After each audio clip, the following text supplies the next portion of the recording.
nakakaantok. Wala, mabilis na mga kumain. Tapos, yun.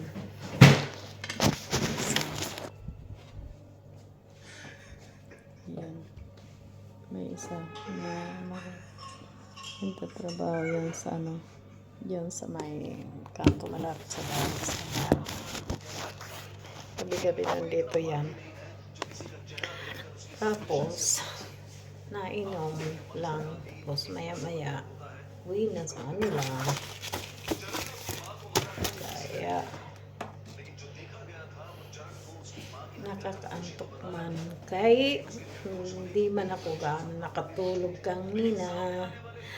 Ilang oras lang. Mga alas 8 na yata ako nakatulog ng umaga. 9, 10, 11. 3 hours lang tulog ko. Kaya nagising ako mag-11. Tapos, yun. Ang aking tulog ay 3 hours lang ngayon. Kaya nakakaantok. Yun. Wala nang ano. Maya-maya naman magkape. Kay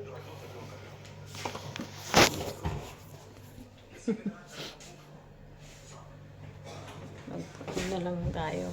Kay para pang paalis ng antok.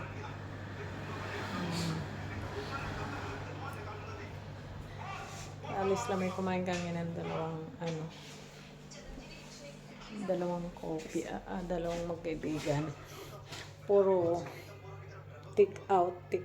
Pero mas maganda para wala akong hugasan. Take out lang. Palagi tapos panay-deliver siya. Mag-alas 12 na ng gabi dito sa amin ngayon sa Italy. Kaya, medyo tahimik na. Pero ang tao ay nasulpot na lang hanggang umaga yan. Maya-maya may darating. May kakain, may bibili. May nakain, may na-take out. Ganyan. May order. Yun. Parang ngayon lang ang ano. Maya-maya makapagkape na lang. Kaya nakakaantok. Para pang tanggal mag-aga na hindi makatulog. Mahirap din. Minsan nagpapahinga ako doon pag antok na di ko na kaya.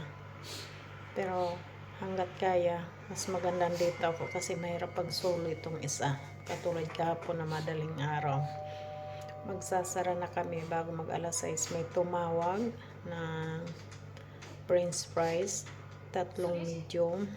Tapos dumating sila, dalawa silang kasama, mga bata pa, 16, 14 ata yun, years old, nakamotor.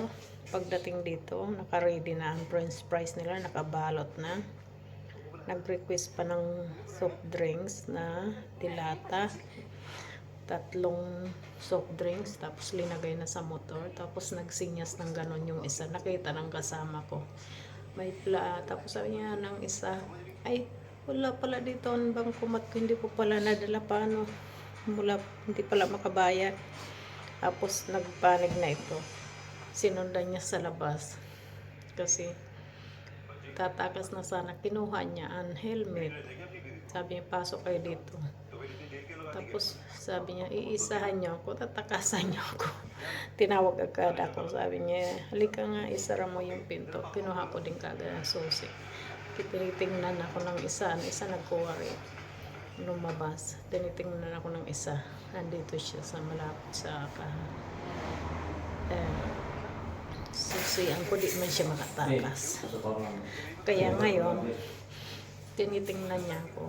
May pira din naman pala sila. Tapos nagkukuwari lang, walang pangbayad. Yung pala may pera. Gusto lang nilang tumakas sa amin na hindi magbabayad. Against